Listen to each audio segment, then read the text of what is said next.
Kalapating mababa ang lipad. Ito ang eksaktong paglalarawan ng karamihan sa babaeng si Magdalena. Ang dalaga kasi ay kilala bilang isang babaeng nagbebenta ng aliw. Maraming kalalakihan ang nababaliw sa kanya. Yun ay dahil sa kanyang kakaibang alindog na tinataglay. Ang pagbebenta ng kaligayahan ay matagal nang ginagawa ni Magdalena. Mula kasi nang mamatay ang kanyang mga magulang, kinailangan niyang tumayo sa sarili niyang mga paa.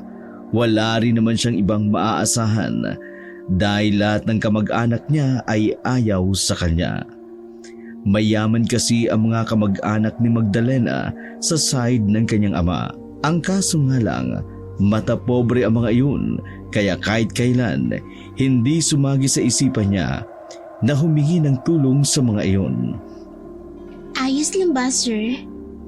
Pangiti-ngiti ang isang lalaki sa gilid ng kama habang nagsusuot ng pantalon. Ang lalaking ito ang naging customer ni Magdalena sa gabing iyon.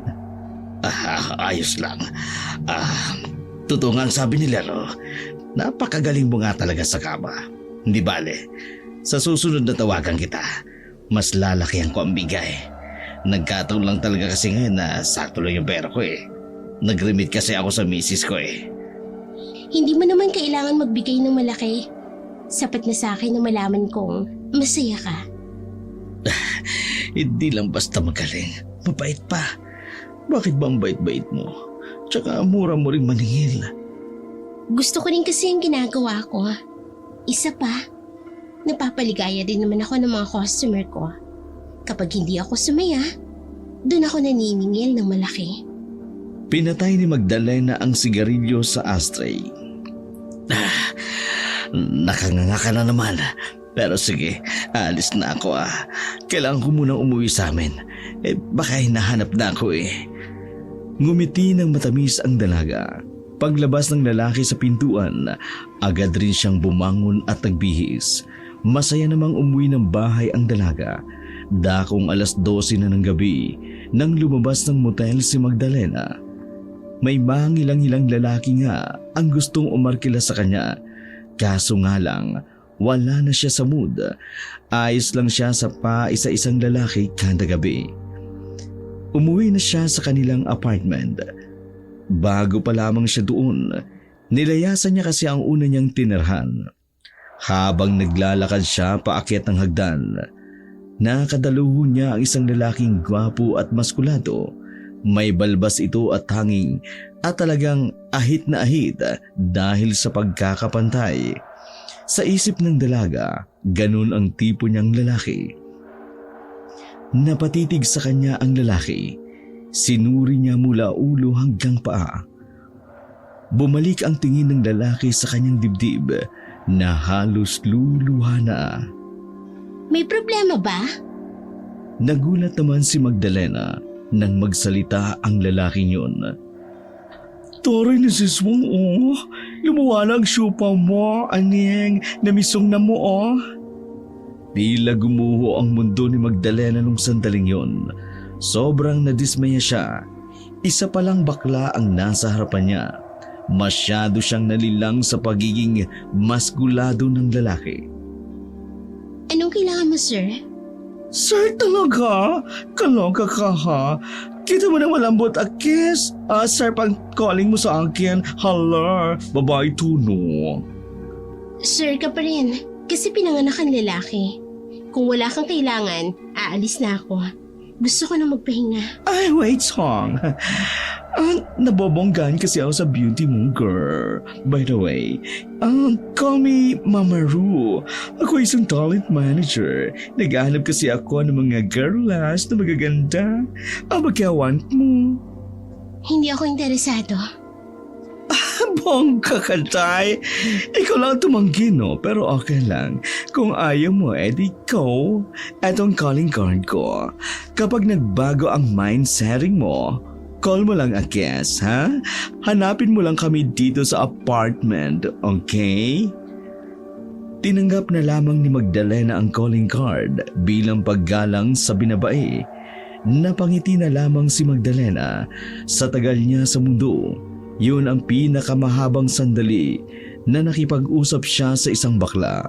Madalas kasi siyang naiirita noon sa mga ganon dahil maiingay. Kinaumagahan ng umaga, maingay sa kanilang apartment. Ang daming naririnig si Magdalena na nag-uusap ng malakas. Hindi siya nakatiis. Lumabas siya ng silid kahit wala siyang bra. Naglakad siya ng konti. Pagtingin niya sa hagdan, nagkakagulo na ang mga tao roon. Naroroon din ang baklang si Mamaro na siyang pinagtanungan ng dalaga. Ano meron? Kaya aga-aga ang ingay. Ikaw pala yan, ganda. Ay, nakalike ko ang look mo. Nakita ni Magdalena ang isang lalaking nakadapa sa hagdan. Para bang pinipilit itong gumapang paakyat. Pero nalagutan ng hininga. Duguan ang lalaki. Umaagos pa ang dugo nito pababa ng hagdan. Ang chika, may umatake daw ng violent tapos nagsumikap si kuya na makauwi here kasi nga taga rito yung family niya. They are all sa dulong kwarto ang kaso nga hindi siya umabot.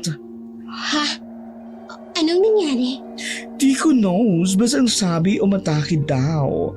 May kibar sana kung ang umatake ay puso pero wala eh. Nag-blood cell ang flowing sa baba. Nakilala ni Magdalena ang mukha ng lalaki. Yun ang lalaking customer niya sa huling gabi. Sa isip-isip ni Magdalena, tama lang na namatay ang lalaking yun. Para sa kanya, hindi dapat mabuhay ang mga manloloko sa mundo. May nakaaway ba yan? Karumalduman.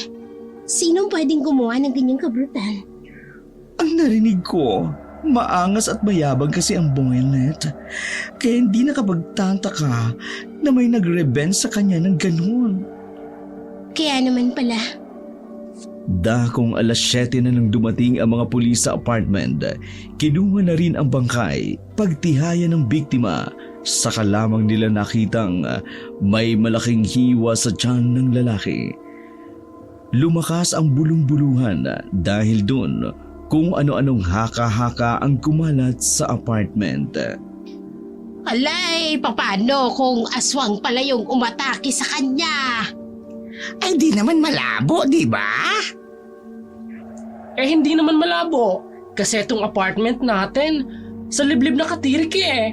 Maraming punong nakapaligid. Para tayong nasa gubat. Nang bibit-bitin na ng mga pulis ang bangkay, isang babae ang humagulhul habang umiiyak. Samantalang nag-alisan na rin ang mga nagchichismisan. Sumapit ang tanghali. Walang ganang kumain si Magdalena. Napalingon siya sa lamesa. Nakita niya roon ang calling card na bigay ng bakla. Nababagot siyang mag-isa, kaya naman susubukan na lamang niya ang alok nito. Baka mas maraming lalaki doon na pwedeng maging customer. Lumapad ang ngiti ng dalaga sa ideyang yon. Iniisip niya pa lang, pero nag-uumapaw na ang kaligayahang nararamdaman niya. Tinawagan niya ang bakla, kaya 1:00 pa lang ng hapon, pinagbihis na siya ni Mamaro. Isinama siya sa pinapasukan nito. Wala namang mawawala kung susubukan mo, SD. O di ba, Sias? Kung di mo like, pwede kang mag-no. Sumakay sila sa sasakyan ng bakla, nakakarag-karag pa. Palagay ni Magdalena, hindi second hand ang sasakyan na yun. Parang sobrang dami na ang nagmay-ari noon bago napunta kay Mamaro. Ano bang ginagawa sa trabaho niyo? Di ba sabi mo talent manager ka? Since wala akong talent, tanggalin mo ang talent o manager lang ako. Maingat na pinaandar ng binabae ang sasakyan. Manager ng alin? Kahit alin, pero marami akong hawak ng mga model. At yung kita ilalagay kasi nga, angat ang beauty mo, girl. Napailing na lamang si Magdalena. Kung alam lamang ng bakla kung ano siya, baka bigla iyong umiwas sa kanya. Tumagal ng halos 1 oras ang kanilang biyahe dahil sa mga lubak-lubak ang kanilang dinadaanan. Nakarating sila sa isang gusali. Sa unang tingin pa lang, mababatid agad na lumang-luma na ito. Ano to? Abandonado? Grabe ka sa abandonado, si Shuang, ha? Ang pangit lang tingnan sa labas, pero kapag nasa loob ka na niyan, makikita mo ang tunay na ganda. Gara na tayo. Hinawakan ng bakla ang braso ng babae para bang matagal na silang magkakilala. Naglakad sila palapit sa gusali. Sa bukana pa lang, may lalaking gwardya na nagbabantay. Tingin pa lang ng mga iyon, mukha na silang manyakis. Mama, mukhang bago yan ah. Baka naman. Iba talaga kasi si Mama mag-recruit eh. Ang gaganda. Ay miss, kapag wala kang ginagawa, dito lang ako. Hoy! Bago kayo pumorma dyan, pakiayos nga muna ng mga ifi ninyo. Kaloka kayo? Di na kayo nahiya sa babaitang na ito? May mga jowables at sasawa na kayo, ha? Tsura nyo! Papansin tong bakla na to ah. Palibasa walang pumapatol sa'yo. Wala ka kasing matres. Hindi pinansin ng bakla ang kanyang narinig. Pero si Magdalena, hindi niya nagustuhan ang sinabi ng mga yun kay Mamaro. Si Shuang, mula ngayon ha, friend na tayo. Alam mo, kahit many more akong hinahandle na tao, wala akong friend na real. Pwede ba ikaw na lang? Kung ayaw mo, edit, don't. Wala kang kaibigan? Wala nga eh. Luka-luka ang mga tao sa building na ito eh. Uso yung plastikan at kabitan. Wala rin akong kaibigan. Pero sige, subukan nating maging magkaibigan. Ayoko lang na makulit. Bongalicious ang baklang lonely. May kaibigan ng girl. Lovely. Tara na, ipakikilala lang kita sa staff ko. Sa unang palapag pa lang ng gusali, may pinasugan silang isang opisina roon. Hindi yung tipikal na opisina na makikita sa syudad. Wala sa ayos ang opisina. Bulok na ang kesame. Puro bandal ang dingding at ang mga papel sa baba ay nagkalat. May isang parte pa ng dingding na puro larawan ng mga babaeng nakahubad. Isa-isang ipinakilala ni Mamaro ang kanyang mga kasama sa trabaho. Pero ang pumukaw sa atensyon ni Magdalena ay ang isang lalaking may hawak na kamera, si Jomar. Oh, yan ha. May brand yung model ng ating team. Gaganaan na ba ang lahat na mag-working? Napatingin ang mga naroon, particular kay Magdalena. Magandang hapon. Sana'y maging maayos ang trabaho nating lahat. Biglang nagsalita ang lalaking si Jomar. Tinuro nito ang larawan sa pader ng mga babaeng walang damit. Kaya mong gawin yan? Ngumiti si Magdalena ng malagid. Higit pa dyan ang kaya kong gawin. Napalunok ng laway ang lalaki. Mukhang naging epektibo ang ginawang pang-aakit ni Magdalena sa mga oras na yun. Bongga! Palaban ng lola! Sa araw na yun, hindi na muna pinagsimula si Magdalena. Pinakita muna sa kanya kung ano ang ginagawa sa trabahong iyon. Saka lamang nalaman ni Magdalena, illegal pala ang trabahong yun. Ang mga larawan kasi ng babaeng hubad, binebenta sa mga foreigner. Ang iba naman, inilalagay sa mga magazine o kaya naman sa dyaryo.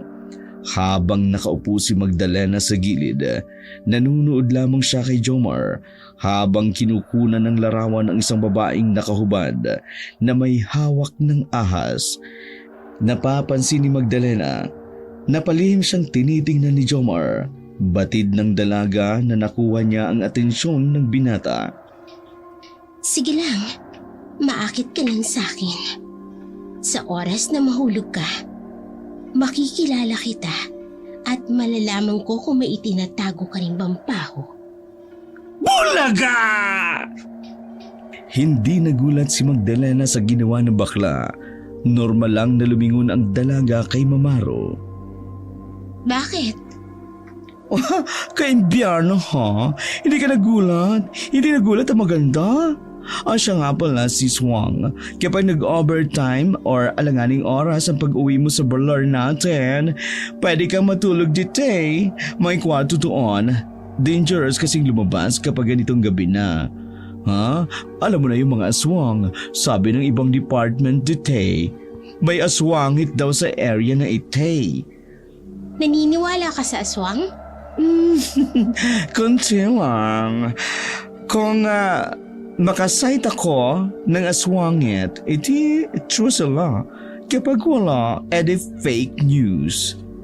Totoo sila. Totoo? Paano mo na say? Basta totoo sila. Kaya salamat sa pagpapaalala. Siguro nakasight ka na ng aswangit, no? Well, anyway, mamaya, mag-talk kayo ni Jomar kasi kayong dalawa ang magiging magkatrabaho, okay? Tumangulang si Magdalena bilang pagtugon.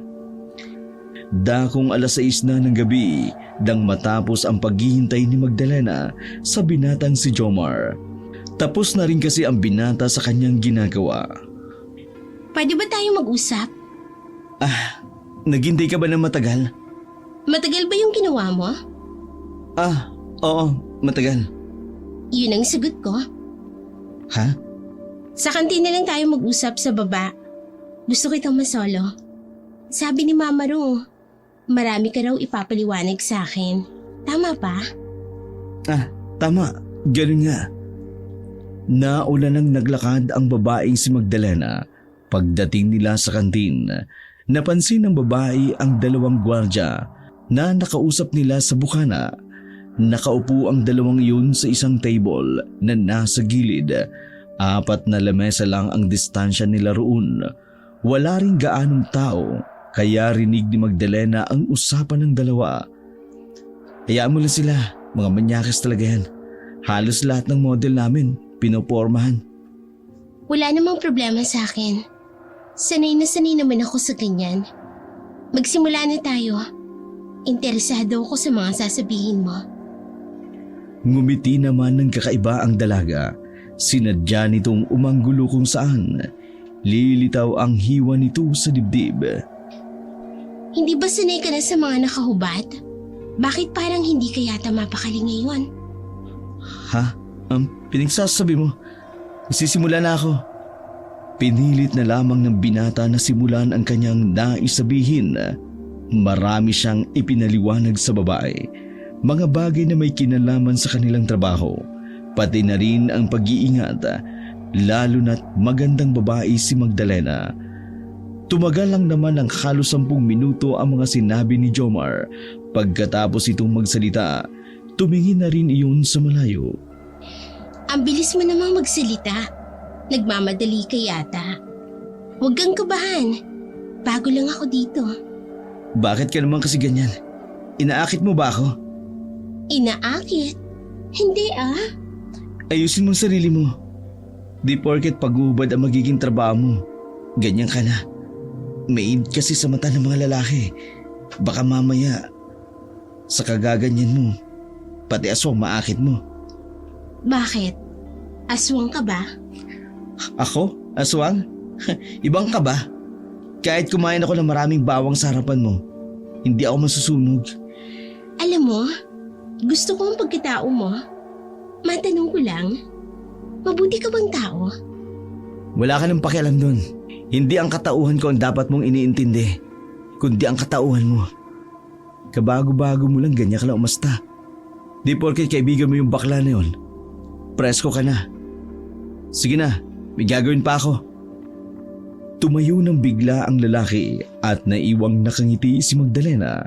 Sa puntong yun, alam niya sa kanyang sarili na isa si Jomar sa kanyang bagong punteriya.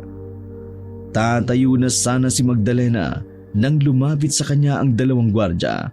Malagkit ang mga ngiti ng mga ito. Kita pa ang nagsusungki ang mga ngipin. Hoy, Miss Ganda! Gusto niyo bang kainin ko kayo? Para mga tangang kinilig ang 2. Nagharutan pa ang mga yun dahil sa sobrang tuwa. Mamaya, sundan niyo ako ha. Hindi ito libre, may bayad. Ang presyo, depende sa galing nyo. Tumayo si Magdalena at parang mga asong naglalaway naman ang dalawang nakatingin sa kanya. Pasado 9:00 na, nag-uwian ang ibang mga trabador sa gusaling yun. Pinahira naman ng dalaga ng pampapula ang kanyang mga labi. Napatingin sa kanya ang iba niyang mga kasama sa silid, waring nagtataka kung saan siya rarampa.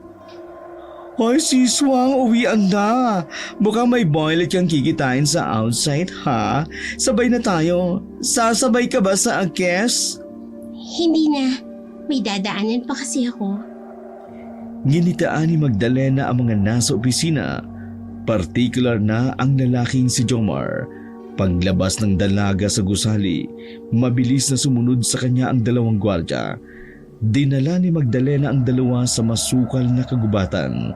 Walang kaide-ideya ang mga gwardya sa mangyayari. Basta ang alam lang namang ito, sabay nilang lalapain ang babaeng si Magdalena. Huminto si Magdalena nang makalayo sila ng tuluyan sa gusali. Madilim sa kanilang kinalalagyan. Wala ring ibang makakakita sa gagawin nila sa pwesto na yun. Bago tayo magsimula, gusto ko lang malaman kung may mga asawa ba kayo o wala. Hindi na mahalaga yun. Hindi natin itutuloy kung hindi kayo magsasabi. Oo na. Oo na. May asawa ko at may anak na 4. Ako? Ikakasal pa lang ako sa susunod na buwan. Wala pa akong anak. Eh di kung ganon, simulan na natin. Dahang-dahang lumapit sa kanya ang dalawa. Nang hahawakan na ng mga manyakis ang kanyang katawan. Doon na nagsimula ang lahat. Mabilis na lumipas ang mga sandali. Natapos na rin ang pagpaparaos. Nakangiting iniwan ng dalaga ang dalawang gwardya sa kagubatan. Naglakad-lakad si Magdalena sa kagubatan hanggang makarating sa isang ilog. Marahas niyang winasak ang damit. Inilublob ang sarili sa ilog. Pagkatapos halos ng kalahating oras, umahon na rin siya. Kinuha ang pamalit na kasuotan na nasa kanyang bag. Ang sarap sa pakiramdam ng ganito. Sana marami pa akong makatagpong lalaki ng mga taksil sa asawa at sa kasintahan. Si Jomar kaya, nagtataksil din kaya siya? Umuwi na lamang si Magdalena sa kanilang apartment. Mahimbing ang tulog niya ng gabing yun. Pagsapit ng umaga, dinig na naman niya ang baklang si Mamaro. Nagmamadaling binuksan ni Magdalena ang kanyang pintuan dahil sa irita. Kita niya sa kabilang kwartong naruroon ang bakla. Nakatayong may kausap sa cellphone na dipindot. Baka sa mukha ng bakla ang pagkabahala nang patayin nito ang tawag. Psst! Hoy! Ang ingay mo! Ano ba yan? Naku, sis Wong! May nangyaring scary bell sa work! Ha? Bakit? Paano kayo? Hindi kami. Wala lang din natin kaloka. Yung gwardyang shining armor ng building. Ano? Ayusin mo nga ang sinasabi mo? Yung gwardya, sis. Natagpo ang tiki bombom. Ang kulit mo. Ano ba yung tiki bombong? Tiki bombom, likwak, dead ball, dead Mandela. Sa ibang salita, patay na. Patay na? Oo, sis. Tumawag sa akin si Papa Omar. Tumawag sa akin si Papa Jomar. Natagpuan ang bangkay ng dalawang boylet na makunat sa gubat. Dense na, duguan, tapos bukas ang tummy.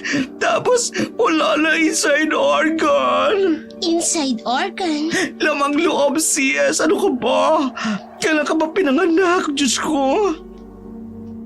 Biglang naalala ni Magdalena ang ginawa nila sa gwardyang yun.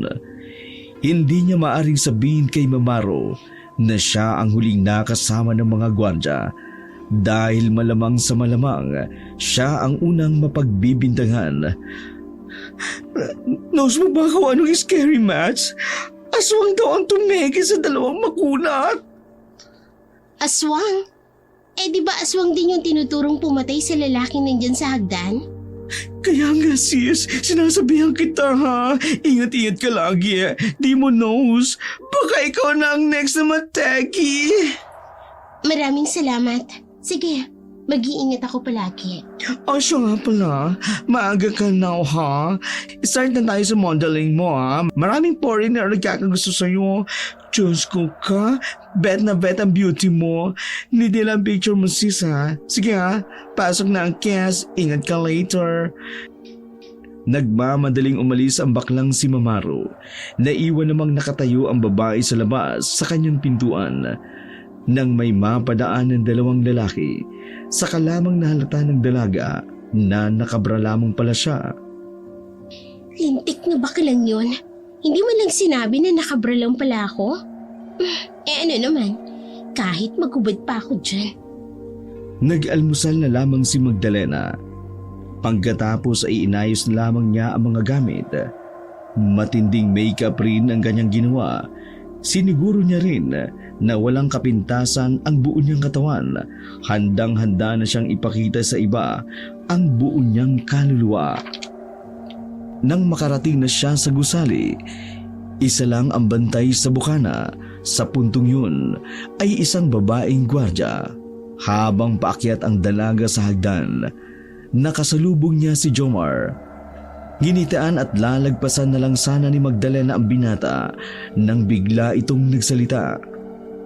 Nakita kita! Dumaloy ang kaba sa sistema ni Magdalena sa sinabing yun ni Jomar. Humarap siya na may halong patay mali siya. Nakita saan? Kagabi, lumabas ka. Sumunod sa iyo yung dalawang gwardya. Umamin ka. Ano nangyari sa dalawa? Anong ginawa mo sa kanila? Aswang ka ba, Magdalena? Natawa lang ang babaeng si Magdalena sa kanyang narinig. Anong nakakatawa? Ako? Aswang? Ikaw yata ang nahihibang eh. Kung hindi ka aswang, kung hindi ikaw ang gumawa nun, paano mo ipaliliwanag ang nakita ko? Magkasama kayo bago sila pinatay. Pinagbibintangan mo ba ako? Alam mo bang pwede kang makasuhan sa ginagawa mo? Hindi nakapagsalita ang binata. Lumingon-lingon lamang ito sa taas ng hagdan para alamin kung may ibang nakarinig sa kanila. Bayarang babae ako. Nagsalubong ang kilay ni Jomar. Ha? Yun talaga ang trabaho ko bago ako pumunta dito. Nagbabayad ako para sa aliw. At yung dalawang gwardya na yun, binili ang serbisyo ko kagabi. Oo, may nangyari sa aming tatlo. Pero hanggang dun lang. Iniwan ko silang parang tangang nakangiti. Hindi ko na alam kung ano pang nangyari pagkatapos ko silang iwan. Ibig mong sabihin, hindi ikaw ang aswang? Ano yung itinatago mo sa likuran mo? Bawang? Akin na. Ha? Anong... Akin na. Patutunayan ko sa iyo na hindi ako aswang. Kinuha ng dalaga ang bawang kay Jomar. Pumilas ang babae ng isang pirasong bawang. Kinain iyon sa harap ni Jomar. Nanlaki ang mga mata ng binata. Hindi ito makapaniwala sa kanyang ginawa. Naniniwala ka na ba? Hindi ka nga aswang. Pasensya na. Nahusgan kita. Para mapatawad kita, huwag ka nalang maingay na ako yung huli nilang nakasama. Ayoko may mga pulis na nangungulit sa akin. Isa pa, yung sinasabi ko sa iyo, yun din lang naman ang sasabihin ko sa kanila. Kung sakali, wala naman akong ibang alam. Sige, pasensya na uli. Naglakad paakyat si Magdalena. Binigyan niya ng makahulugang ngiti ang binata. Magdalena, lumingon muli ang babae. Huwag kang lalayo sa akin. Baka mabiktima ka ng kung ano, ng aswang, kung totoo man yun. Dali-daling bumaba ang binata. Napangiti na lamang si Magdalena. Yun ang unang pagkakataong may lalaking nagparamdam sa kanya ng pag-aalala. Sa buong buhay niya kasi, puro lalaking hayok sa laman ang nakakatagpo niya kahit kailan. Hindi pa siya nakaranas na maalagaan at itrato ng tama. Ang tingin na lamang sa kanya ng mga kalalakihan ay isang kasangkapan ng pagpaparaos. Pinupuko mo talaga ang atensyon ko. Malalaman ko rin kung ano ka. Mabilis na lumipas ang mga sandali. Sinimulan na rin nila ang pagkuha ng larawan. Kumpiyansado si Magdalena na ibalandra ang maganda niyang katawan, habang si Jomar naman tila naiilang sa dami ng babaeng nakita niyang nakahubad. Si Magdalena lang para sa kanya ang kakaiba. Kay Magdalena lang siya nahihiya at nakararamdam ng kaba sa bawat kilos at galaw ng babae habang nakaupo, napapalunok ng laway ang binata. Jomar, ayos ka lang ba? Akala ko ba sanay ka na sa ganitong trabaho? Nanginginig ang kamay mo. Napansin din iyon ng kanilang manager na si Mamaro. Ay, Diyos ko, Pamba G, ha? First time mo yata na mag-shake-shake. Tumuga ka ba ng maraming coffee? Ha? Palpitate yarn? Lumipas ang ilang araw. Naging regular na nga ang dalagang si Magdalena sa tratong iyon. Kung kani-kaninong lalaki na pupunta ang mga hubad niyang larawan dahil doon, malaki-laki nga ang kinita nila dahil sa kanya. Todo ang pagpapasalamat sa kanya ng baklang si Mamaru. Kung hindi dahil kay Magdalena, hindi sila makapagbabayad sa upa ng gusaling iyon. Baka matagal lang winasak ang kanilang estudyo. Sa loob ng isang buwan, naging malapit na rin sa isa't isa si Magdalena at Jomar. Tuluyan na silang naging magkaibigan. Ngunit walang kaalam-alam ang binata sa tunay na katauhan ng babae. Sigurado ka ba na dito ka magpapalipas ng gabi? Nagliligpit sila ng mga gamit sa opisina noong mga oras na yun. Dalawa na lamang sila ni Jomar sa silid. Oo, tinatamad na akong umuwi. Isa pa, may okasyon sa apartment ngayon. Maingay. Baka hindi rin ako makatulog. Sasamahan kita. Bakit? Nag-aalala ka ba? Oo. Alam mo naman, may ibang department dito na may mga manyakis. Karamihan pa naman sa mga manyakis dito, laging nag-overtime. Magda, maraming may gusto sa'yo rito. Nag-aalala ako baka pasukin ka rito. Isasara ko naman ang pinto. Kahit pa. Sige na, sasamahan kita. Doon ka sa kwarto. Ako dito sa opisina. Bakit maghihiwalay tayo? Kung pwede namang magkasama. Ha? Huwag kang mag-alala. Gusto lang naman kitang makakwentuhan. Wala tayong gagawing kababalaghan. Maliban na lang kung gusto mong maging customer ko. Wag na, no? Kwentuhan na lang. Binilisan ng dalawa ang kanilang pagliligpit. Mga bandang 11:00 na ng gabi nang pumunta sila sa silid. May double deck naman doon, kaya si Jomar ang nasa taas, habang si Magdalena naman ay nasa baba. Isang buwan na tayo magkakilala, pero wala ka pang sinasabi tungkol sa buhay mo. Wala ka bang asawa o kasintahan? Meron akong kasintahan, kaso wala na eh.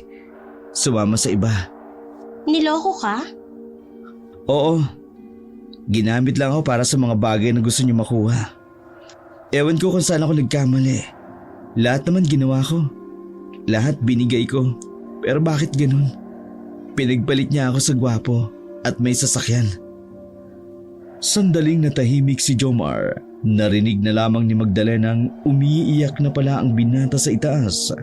Sa hindi maipaliwanag na dahilan, nakaramdam ng galit si Magdalena para sa lalaki. Isang ideya ang pumasok sa kanyang utak. Bagay na unang beses niya lang na naramdaman mula noon. Huwag iyakan ng basura. Dahil basura, itinatapon na. May ibang babae na mas karapat-dapat sa busilak mong puso. Huwag kang mag-alala. Kakarmahin din silang dalawa balang araw. Habang ikaw naman, magiging masaya rin. Hindi na nagsalita pa si Jomar. Tumayo si Magdalena. Sa kanya nalaman na nakatulog na pala ang lalaki. Huminga ng malalim si Magdalena at nagsalita. Huwag kang mag-alala, Jomar. Ako ang magiging karma nila. Ngumiti si Magdalena. Lumabas siya ng silid ng opisina. May kikitain siyang lalaki sa labas. Isang customer na nagdanais ding makarating sa langit sa pamamagitan ni Magdalena. Isang oras lang ang nakalipas. Natapos na rin ang ginawa nila ng lalaki. Umuwi na rin agad si Magdalena. Bago pa nagising si Jomar kinabukasan, nabulabog na naman ang mga nasa gusali. Nang isang lalaki naman ang natagpo ang patay sa gubad. Ang lalaking yun ay ang lalaking nakipagtalik sa dalaga. Dumating agad ang mga pulis. Nagsisimula pa lang ang investigasyon, pero may mga nagsabi ng aswang ang dumali sa lalaking yun. Dahil sa sunod-sunod na pagbatay, nababahala na ang ilang nagtatrabaho sa gusaling yun.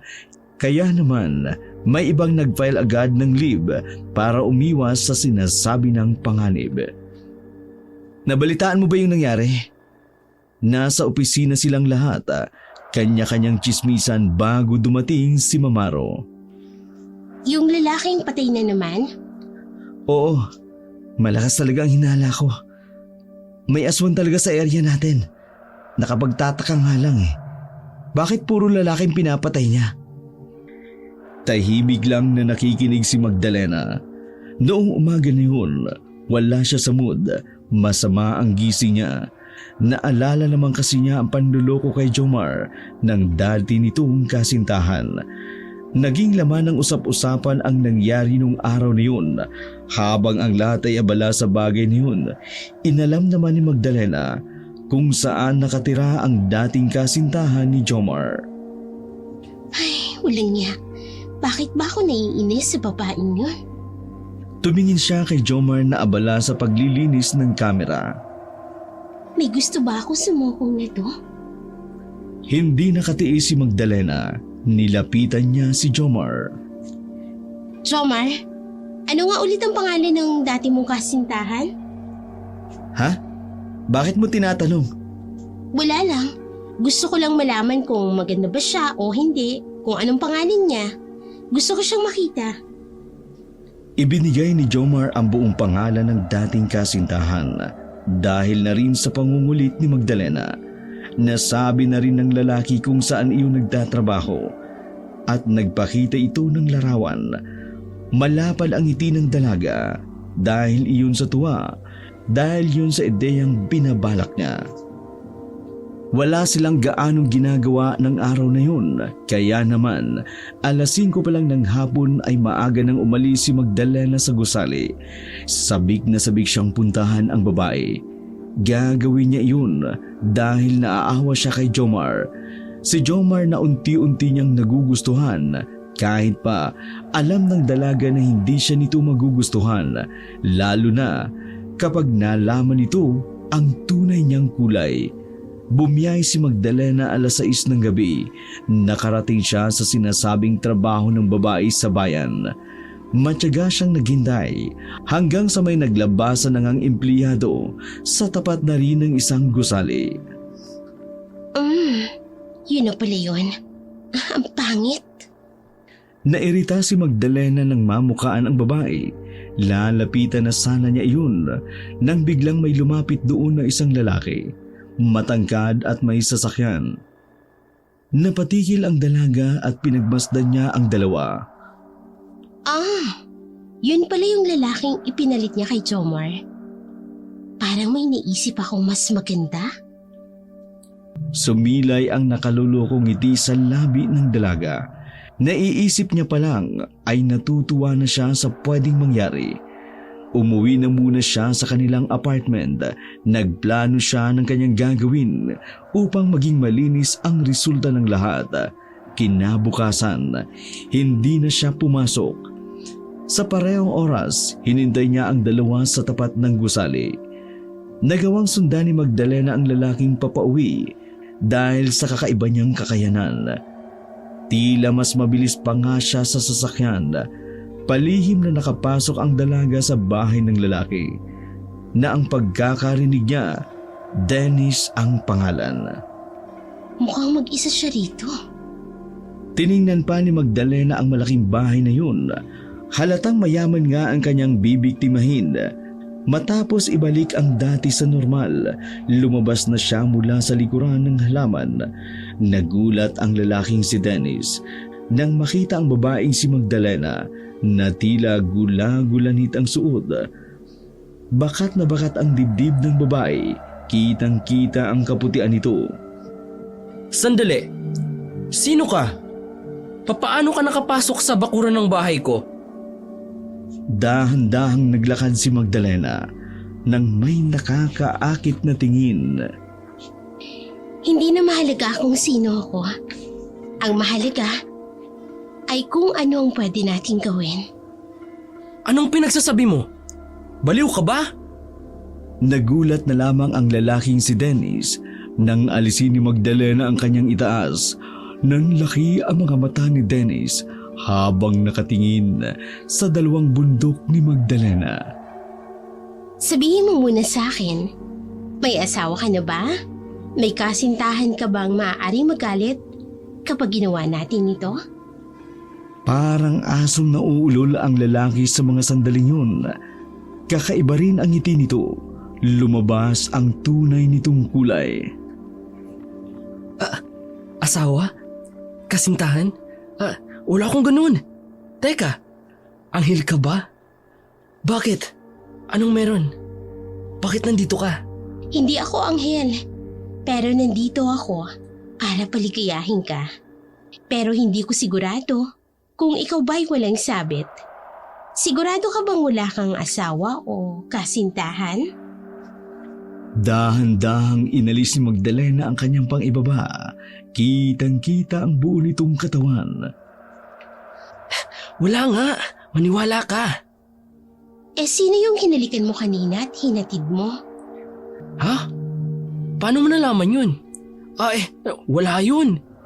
Hindi ko naman mahal yun. Pampalipas oras ko lang yun. Para o saan ba? Nag-aalab ang galit sa kalooban ni Magdalena. Ang pinakaayaw niya sa mga lalaking manloloko. Hindi siya makapaniwala na ang dating kasintahan ni Jomar, basura din pala ang ipinalid. Halika! Pasok tayo sa loob! Doon tayo! Nang magkatikiman na tayo! Hindi ka ba magtataka kung sino ako? Bakit pa? Nandito ka na!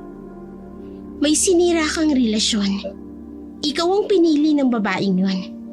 Niloko ng babaeng yon ang dating niyang kasintahan para lang sa'yo. Tapos lolokohin mo rin pala ang babaeng yon? Mga siraulo ba kayo? Mga manloloko. Dawala ang ngiti sa mukha ng lalaking si Dennis. Nalito ang lalaki kung paanong nalaman iyon ni Magdalena. Teka, sino ka nga ba talaga? Gusto mong malaman kung sino ako? Ako lang naman ang babaeng galit na galit sa mga taong manloloko. Nagbago ang itsura ni Magdalena. Lumitaw ang malapad niyang pakpak sa likuran. Kumulubot ang kanyang muka. Humaba ang kanyang dila at lumitaw din ang kanyang mga pangil. Naging mahaba at matulis din ang kuko nito. Teka! Aswang ka! Tatakbo na sana ang lalaking si Dennis nang habulin iyon ni Magdalena. Walang kalaban-laban ang lalaki. Sobrang daling pinaslang ni Magdalena ang lalaki. Inilabas niya ang lamang loob nito at kinain. Ito ang nararapat sa lahat ng mga tao na hindi makontento sa mga minamahal nila. Lumipas ang halos 5 minuto. Lumipad siya papunta ng gubat kung saan malapit ang kanyang pinapasukang trabaho. Doon niya na rin kasi iniwan ang damit na kanyang pamalit. Bumaba siya sa gilid ng ilog. Matapos makapaghugas, ibinalik na rin niya ang dating anyo bilang tao. Dinampot niya ang bag kung saan nakalagay ang damit na susuotin. Ang gastos ko naman sa damit. Pagharap niya ay nanlaki ang kanyang mga mata. Nakita niya si Jomar na naroroon, nakatayo at nakatingin sa kanya, nagulat na gulat. Jomar, Tila may bumaramunang bato sa lalamunan ng lalaki. Wala itong nasabi noong una. anong nakita mo? Lalapit sana ang dalaga, ngunit biglang dumampot ng kahoy ang lalaki. "Huwag kang lalapit! Diyan ka lang! Jomar, Sinabi na huwag kang lalapit! Aswang ka!" Huminto ang babae. Batid niya sa sarili niya na hindi niya yun malulusutan pa. Yung kinukwento ni Mamaro na lalaking duguan sa hagdanan ng apartment niyo. Yung 2 gwardya. Yung lalaki nitong nakaraan. Sabihin mo nga, ikaw ang pumatay sa kanilang lahat! Nakayuko na lamang ang babaeng si Magdalena.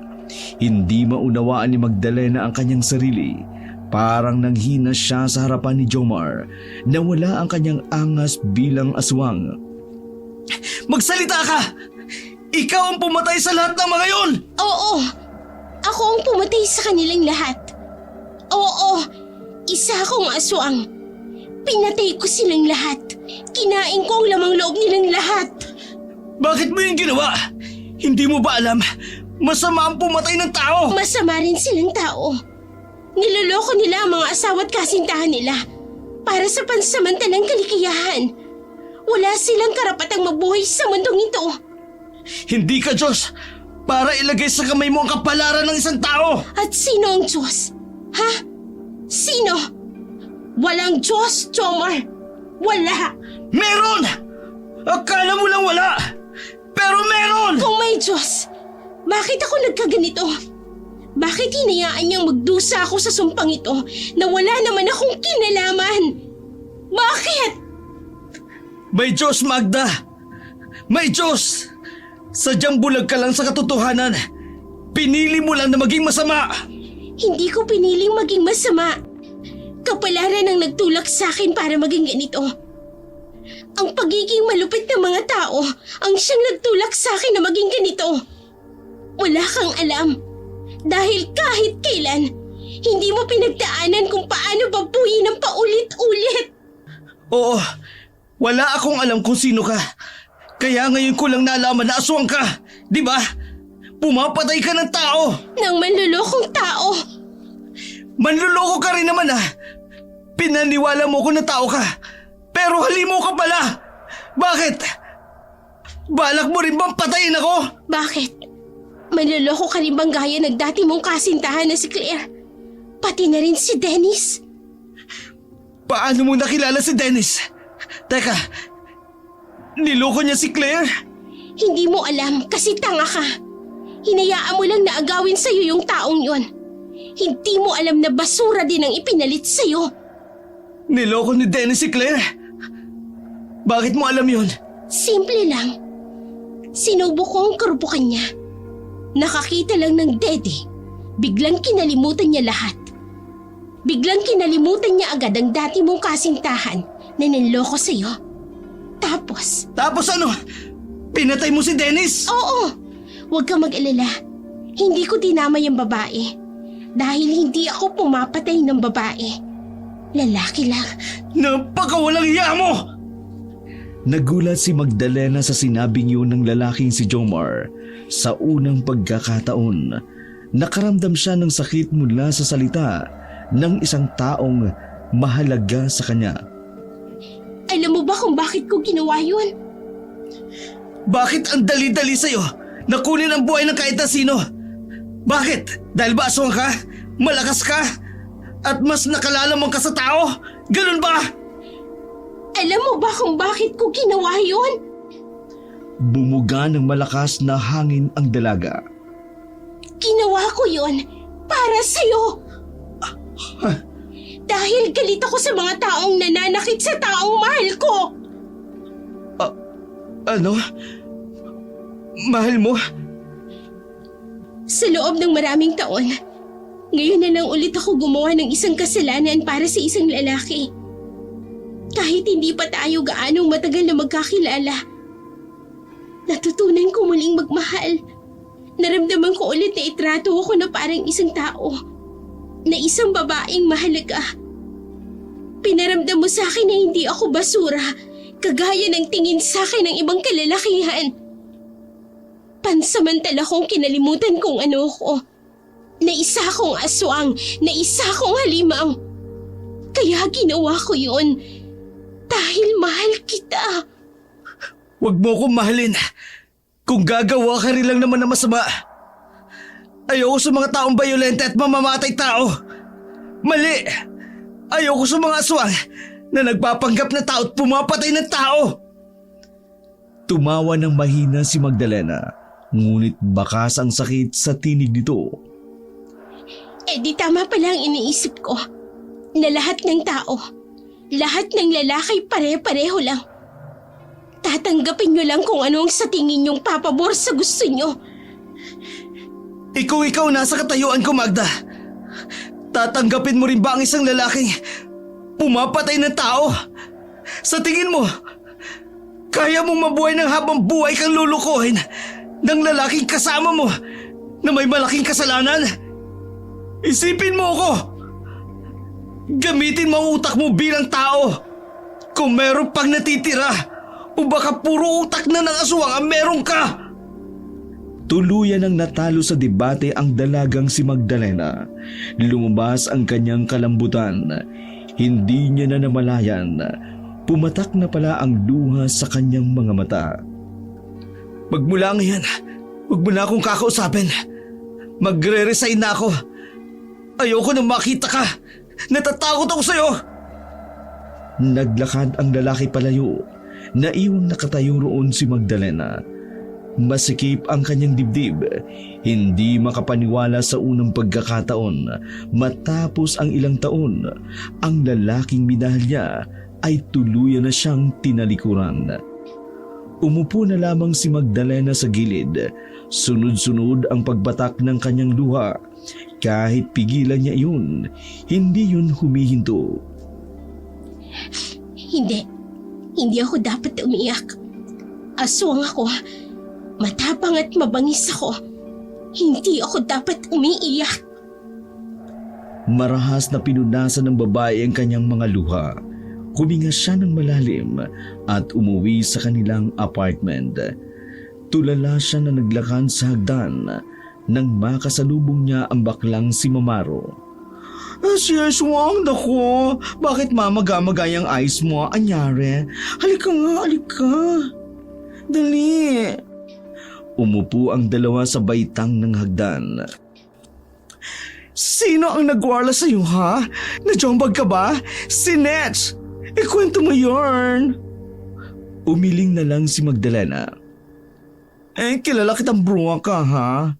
Stronger ka, hindi ka mahina.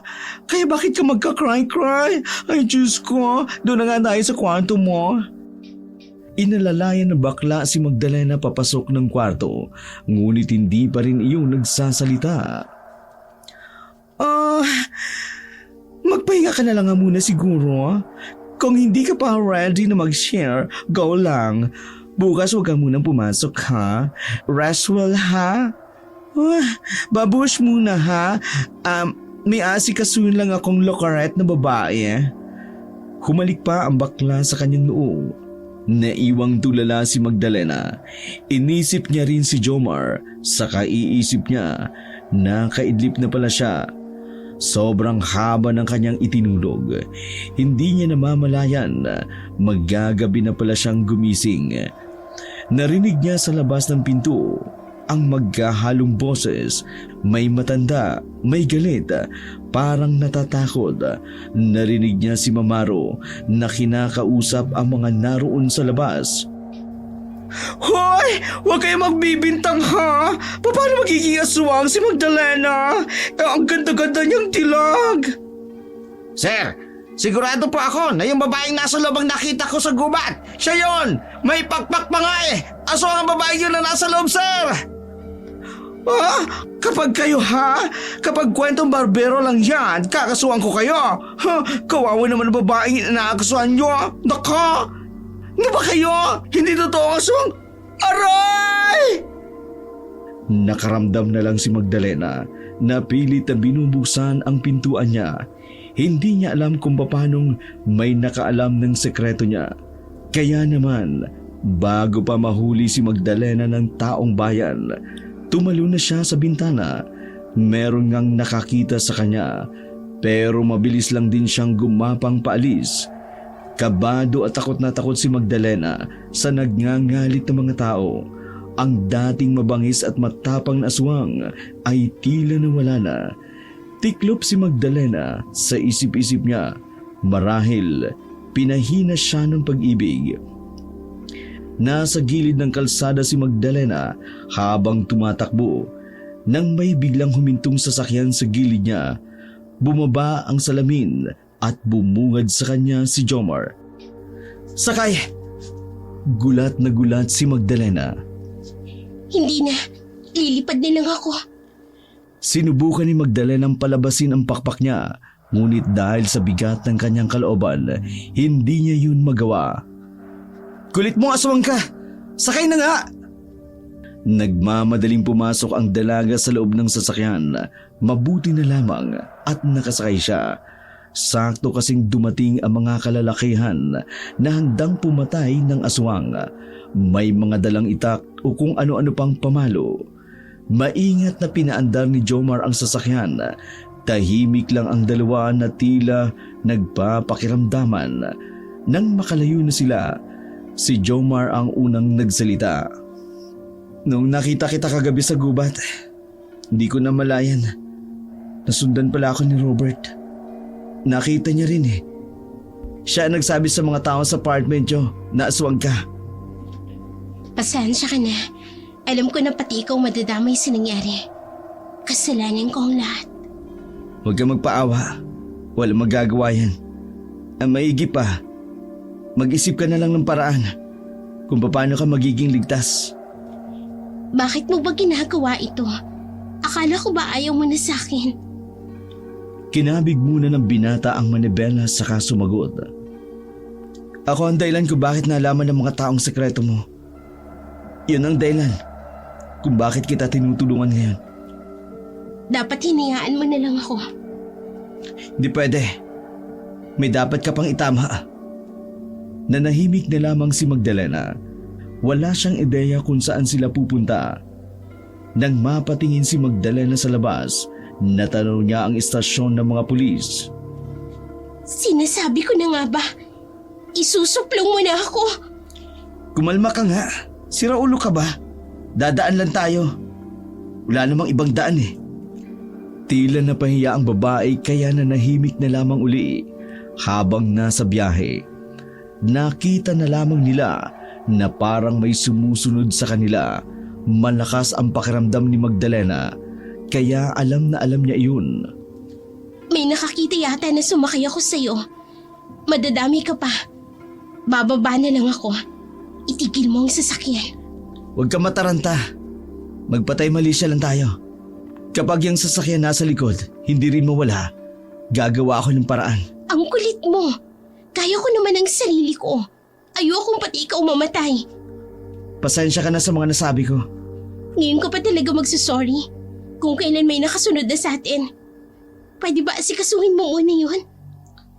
Iniliko ni Jomar ang sasakyan at ipinasok sa kagubatan. "Kailangan natin silang iligaw. Baba!" Dali-dali silang bumaba. Natanaw din nilang bumaba ang mga nasa sasakyan. Nagulat na lamang sila nang makitang huminto rin ang nakasunod sa kanila. May mga bumabang lalaki na may mga dalang mahahabang baril. Patayin niyo agad yung aswang na yan kapag nakita niyo, ha? Ha? Pinatayin niya yung bayo ko! "Bilis mo namang tumakbo!" Ang bagal mo rin kasi. Ipapasin na nga kita. "Hoy!" Bigla na lamang binuhat ni Magdalena ang lalaking si Jomar. Parang hindi malang nahirapan ang babae. Saka lamang naalala ni Jomar na aswang nga pala si Magdalena. Kaya di hamak na iba ang lakas ng dalaga kumpara sa kanya. "Nasaan ang pakpak mo? Lumipad na lang tayo!" Hindi ko maibuka. "Bakit?" Ewan ko. Nabahala ang dalawa nang makita sila ng mga lalaking humahabol sa kanila. Agad silang pinaputukan dahil doon napabagal ang kanilang pagtakas. Rat-rat ang ginawa sa kanila kaya hindi sila pwedeng magpadalos-dalos. Doon! Sa gawing yun! Doon tayo dumaan! Sinunod ni Magdalena ang itinuturong direksyon ni Jomar. Sinuong nila ang pinapaulan ng bala sa kanila. Pagkarating nila sa dulo, tumalon silang dalawa pababa sa ilog. Mabuti na lang at madilim sa kagubatan. Kaya naman, nahirapan na ang mga humahabol sa kanila na patamaan sila. Pag-ahon nila sa tubig, hindi na nakasunod pa ang mga lalaking iyon. Lamig na lamig si Jomar pag-ahon nila. Agad din naman siyang binitbit ni Magdalena saka muling naglakad. May narating silang kuweba. Sinamantala nila ang pagkakataon para makapagpahinga muna roon. Umupo ang dalawa at sumandal sa bato. Hingal na hingal, lalo na si Magdalena, buhat-buhat ang lalaki. Hindi naman siguro tayo masusundan dito. Mararamdaman ko naman kung nandyan na sila sa paligid. Hoy Magda, sabihin mo nga sa akin. Paano ka ba naging aswang? May lahi ba kayong aswang? O ikaw lang? Wala kaming lahing aswang. Pero isinumpa ang pamilya namin dahil sa nagawang kasalanan ng lolo ko. Kung sino raw ang pinakabunsong anak na babae sa ikatlong henerasyon ng pamilya, siya raw ang magiging aswang. Ako ang sumalo ng sumpa kahit na wala akong kinalaman sa nangyari noon. Eh sino naman yung sumumpa sa pamilya nyo? Ang lola ko sa tuhod. Bago siya namatay, nagbitaw siya ng sumpa. Ginawa niya yun dahil sa mga ganid niyang anak na walang ibang hinintay kundi ang mana at ang kamatayan ni Lola. Iba talaga ang nagagawa ng yaman ano? Walang kadugo-dugo. Pero may paraan ba para mawala ang sumpa? Ang sabi ng matatanda sa angka namin, mawawala ang sumpa kapag nag-alay ako ng isang bagay na bukal sa kalooban ko. Hanggang ngayon, hindi ko alam kung anong bagay na yun. Gusto kong humingi ng tawad sa mga binitiwan kong salita. Hindi ko inalam kung ano ang pinagmulan mo. Hinusgan ka agad kita. Masyado ako nagpadala sa emosyon ko. Patawad. Lahat ng sinabi mo tinanggap ko. Alam ko sa sarili ko kung ano ang mga mali ko. At dahil sa'yo, nalinawan ako sa mga bagay-bagay. Itatama ko ang lahat kapag naging maayos na ang sitwasyon. Huwag ka mag-alala. Sasamahan kita. Gusto kong ako ang maging dahilan ng lakas mo. Nag-aalala ako para sa iyo. May pamilyang naghihintay sa iyo. May mga pangarap ka pa sa buhay. Hindi yun matutupad kung mapapahama ka dahil lang sa... Manahimik ka nga. Dami mo sinasabi. Nandito ako at kasama mo. Alangan naman pauwiin mo ko. Tapusin natin to. Gusto kong kuhaan ka uli ng picture. Talaga? Oo. Pero nakadamit ka.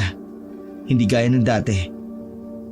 Kung makikita lamang ni Jomar ang kanyang muka, malalaman ng binata kung paanong mamula-mula ang kanyang pisngi.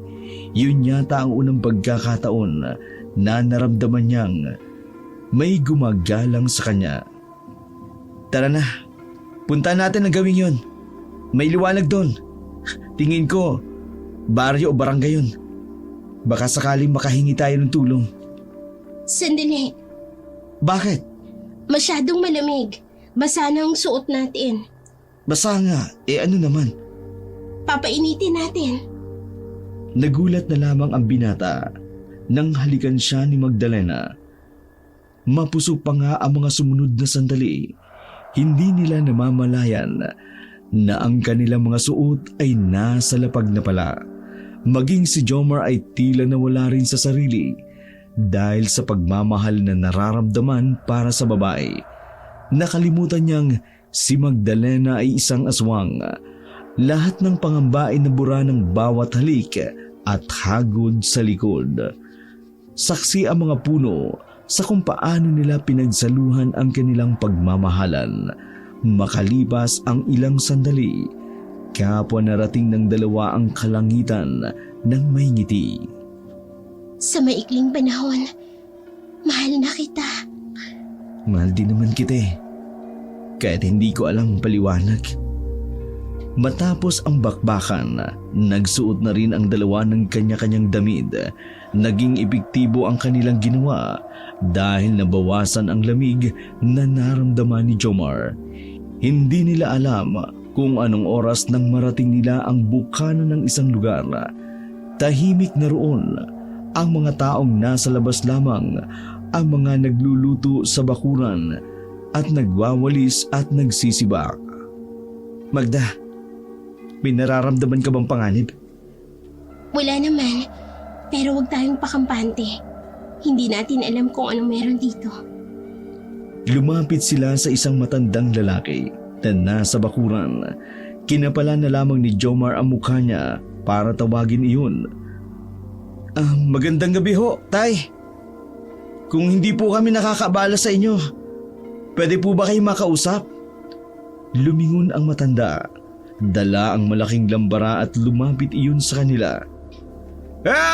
Sino kayo? At anong kailangan ninyo? Ay, gabing-gabi na! Tay, mag-asawa po kaming dalawa. Naligo lang po kami sa ilog nang bigla pong lumakas ang agos ng ilog sa tubig. Tinangay ho kami. Buti na lang ho, narating namin ang lugar na to. Nagbabaka sakali po kami na makahingi ng tulong. Basang-basa ho kasi kami. Nilalamig rin po kasi kami. Lalo na po itong asawa ko. Anong asawang pinagsasasabi mo? Imbento ka, ha? Sakyan mo na lang. Ito naman. Ganun ba? Nakakawawa naman pala kayo. Sige, pasok kayo dali. Kaso maliit lang ang bahay ko. May damit ako dyan pamalit. Ay, sa asawa mo, pairamin ko na lang siya ng bestida ng asawa kong patay na. Ayos lang ba? Natuwa naman si Jomar sa agarang pagtulong ng matanda. Maging si Magdalena, hindi rin makapaniwala na may tao palang ganun kabuti. Pumasok ang dalawa sa bahay ng matanda na nagpakilalang Mang Yoyong. Kinuha ng matanda ang pamalit nila. Kaya nakapagbi sila kaagad. Tinimplan sila ng matanda ng kape para kahit paano mainitan ang kanilang tiyan. Ay, sino ba kasing humahabol sa inyo? At mukhang may tinatakasan kayo. Nagkatinginan ang dalawa sa sinabi ng matanda. Pareho silang kinabahan. Ano pong sinasabi ninyo? Iha, albularyo ako. Sa narinig na iyon ni Magdalena, napatayo siya sa kanyang kinauupuan. Nangangamba ang mukha niyang napatingin sa matanda. Alam mo kung ano ako? Oo, ay unang kita ko pa lang sa iyo. Alam ko na agad. Pero huwag kang mag-alala. Wala naman akong balak na saktang ka, Iha. Sandali lang ho. Hindi ho masamang Kalma, iho. Wala akong gagawin. Ramdam ko naman na hindi masama ang babaeng kasama mo. Marahil, tumakas kayo sa taong bayanan eh. Ganun nga ho. Bawal na pag-ibig pala sa lahat.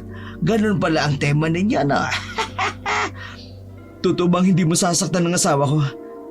Di ba ang mga albularyo pumapatay ng aswang? Ganon ang mga naririnig ko sa matatanda. Hindi ako pumapatay ng aswang. Wala naman akong kakayanan eh. Mahina ako. At isa pa, hindi ko kayo ahadlangan. Kaso nga lang, bakit dito kayo pumunta? Ang baryong ito, pugad ng mga albularyo. Anumang oras malalaman nilang may aswang dito. Nag-init ang mukha ni Magdalena sa kanilang narinig. Albularyo kasi ang pinakaiiwasan niya sa buong buhay niya. Albularyo lang din kasi ang may kakayang paslangin siya nang walang kahirap-hirap. Doon sa likod! Dumaan kayo doon! Umalis na kayo ngayon din bago pa kayo mahuli dito! Naudlot ang sasabihin ng matanda. nang makarinig sila ng mga boses. Pagsilip nila, nakita ni Magdalena at Jomar ang mga armadong lalaki na humahabol sa kanila. Tay, sila ho yung humahabol sa amin. Sige na, umalis na kayo bago pa mahuli ang lahat. Nagmamadaling dumaan sa likuran ang dalawa. Kaso sa kasamaang palad, umikot na pala ang isang lalaki. Binaril sila, ngunit hindi sila tinamaan. Napasigaw ang lalaking may aswang dahil doon nabulabog ang mga tao. Naglabasan ang ibang albularyo sa bawat kabahayan. Nakitang tumatakas si Magdalena at Jomar, kaya naman walang pagdadalawang isip na hinabol sila ng mga taga roon. Malas, kahit saan tayo pumunta, may mga paepal. Mahigpit ang hawak ni Jomar sa kamay ng babae. Mas nababahala sila nang makitang may mga hawak na pana ang mga humahabol sa kanila. Bukod pa roon, may 4 na lalaking nagpaulan din ng bala. Jomar, mauna ka na. Manahimik ka nga. Gagayahin mo lang yung mga bayani sa pelikula eh. Hinila ni Jomar si Magdalena, kaya wala na itong nagawa. Narating nila ang kalsada. Medyo maliwanag na sa parting yun dahil sa kabilugan ng buwan. Nagpalit na rin ang anyo si Magdalena ng mga sandaling yun. Handa na sana siya sa laban sa mga tao. Kaso nga lang, nakita niyang tatamaan ng palaso ang binatang si Jomar. Kaya naman, dali-dali niyang sinalag ang palaso. Tumama iyon sa balikat ng babae. Kasabay nito ang paglabas ng pakpak ng babae sa kanyang likuran. Hindi na ininda pa ni Magdalena ang kanyang tama. Hinagit niya si Jomar sa kapilit niyang inilipad ang lalaki palayo. Wala nang nagawa ang mga tao. Kahit pa magpaulan sila ng palaso at bala, tuluyan nang nakatakas ang dalawa. Bumaba na rin sila nang sumapit ang umaga. Nanghina na si Magdalena sa mga sandaling yun. Kahit wala na ang palaso na nakatarak sa kanya, ramdam niya na may kumalat sa kanyang katawan. Hindi ko na kayang lumipad. Umaga na. Sumundal ang babae. Nakita mismo ni Jomar ang unti-unting pagkawalan ng kanyang mga pakpak. Ayos ka lang ba? Anong klaseng tanong yan? Jomar, may laso ng palaso na tumarak sa akin. Kumakalat na siya sa katawan ko. Otomatikong tumulo ang luha ni Jomar ng mga sandaling yun. Alam niya kung ano ang susunod na mangyayari. Hindi na ako magtatagal, Jomar. Huwag mo sabihin yan. Magsasama tayo. Hindi ka mamamatay. Biglang umubo si Magdalena hanggang sa meron itong iluwa na itlog na kasing laki ng itlog ng pugo. Ngumiti si Magdalena. Naiyak siya sa sobrang tuwa. Sa wakas, natapos na rin ang paghihirap niya. Jomar, wala nang sumpa. Nakabalik na ako bilang isang normal na tao. Nawala ang sumpa dahil sa pagligtas mo sa akin. Sobrang saya ko. Sa huling sandali, natupad ko ang pangarap kong maging normal na tao ulit. Kahit limitadong oras lang. Jomar, totoo nga, merong Diyos. Pinakinggan niya ako. Hindi niya ako kinalimutan. Magda naman, huwag kang magsalita ng ganyan. Huwag kang magsalita na parang aalis ka. Halika, bubuhatin kita. Dadalhin kita sa ospital. Nasa itaas tayo ng bundok. Kailangan na nating tanggapin ang kapalaran ko. Siguro, ito na rin ang kabayaran ng lahat ng nagawa kong kasalanan. May isinukang dugo ang babae dahil habang tumatagal, lumalala ng lumalala ang epekto ng lason sa katawan ni Magdalena. Daya mo naman eh! Kung kailan maayos na eh! Saka ka naman mag-iiwan! Bakit ka naman ganito? Bakit? Jomar, tandaan mo palagi na sa maikling panahon, minahal kita. Natutunan kong magpakatao muli dahil sa iyo. Binigyan mo ng pag-asa ang buhay ko. Patawarin mo ako kasi hindi mo na ako makakasamang harapin ng mga susunod na araw at Mas dumami ang isinukang dugo ng babae. Nagsimula na ring mamanhid ang parte ng katawan nito. Maging ang mga labi at ilalim ng mga mata ay nangingitim na rin. Jomar, ipangako mo sa akin na kapag wala na ako, gusto ko mabuhay ka ng mapayapa. Wala nang nagawa si Jomar kundi tanggapin na lamang ang katotohanang wala na si Magdalena. Hinaplos na lamang niya ang buhok ng babae at sa huling pagkakataon, hinalikan niya sa noo si Magdalena. Kasabay ng pagsikat ng araw sa silangan ay siya namang pagpikit ng mata ng dalaga. Magda! Uy! Magda, gumising ka! Umaga na, oh! Huwag ka lamang ganyan! Huwag mo naman akong iiwan! Magda! Magda!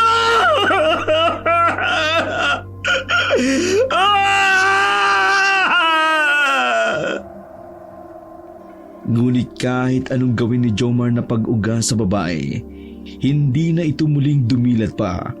Hagulhol ang lalaking niyakap na lamang si Magdalena. Parang sinakluban ng langit at lupa si Jomar sa puntong yun. Pero pinilit niya pa rin na maging matatag. Sa mismong bundok na yun, naghukay ang lalaki para doon na lamang ilibing si Magdalena.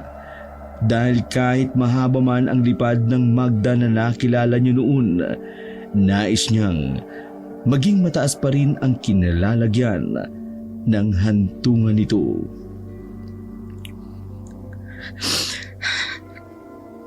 Magda, pinapangako ko. Hindi kita makakalimutan. Mahal kita. Ngayon, habang buhay. Makalipas ang isang buwan. Naku, Papa G! Ako na nag-ayos ang iwang mga gamit ni Sis Huang. Eto, tingnan mo ha, ang box na ito eh. Mukhang may laman for you. Inabot ng bakla ang isang kahon. Nagtaka si Jomar kung anong laman ng kahon na yun. Kaya naman, dahan-dahang binuksan iyon ni Jomar. Bumungad kay Jomar ang isang bagong kamera. Naku, matagal ang pinag-ipunan niya yan. Ang sabi niya sa akin, sakaling wala siya sa karawan mo, ako na lang daw ang bigay niya sa iyo. Si Magda... Si Magda talaga. Nasa na nga ba si Sis Wang? Sabi niya, gogora lang siya sa family niya sa ibang probinsya. Nakangiti ngunit naiyak na lamang si Jomar. Hindi inakala ni Jomar na ang isang aswang na katulad ni Magdalena ay mag-iiwan ng marka sa kanyang puso't isipan na wala naman si Magdalena, ngunit habang buhay itong mananatili sa kalooban ni Jomar.